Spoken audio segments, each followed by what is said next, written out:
Good morning, good morning. Ayan. Andito na ako sa baba, guys. Tingnan nyo yan. Mahila akong isang medium size na stripe bag. Dadalhin ko po ito sa storage. Oo. Sa storage sa sa central. Oo. Hindi masyadong puno, guys. At hindi siya masyadong mabigat. Ganito lang siya kalaki, oh. Ayan po siya. Medium size lang po yan. Tara, wala pa masyadong tao dito sa mall.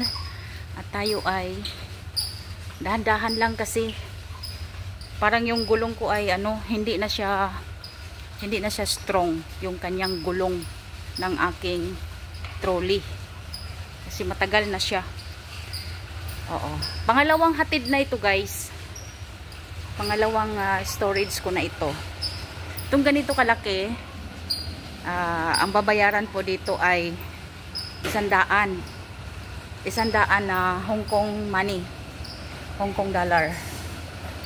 So kahit magka ilang storage ka, panahon na magpack ka na, yung lahat na binayaran mo sa storage ay i-deduct naman nila sa babayaran mo sa buong isang cargo. O kaya wag mong walain yung mga resibo para ipapakita. Siguro mga ngayon, April, May, June, July, August, September, November o September ipakakargo na natin. Thank you so much for watching.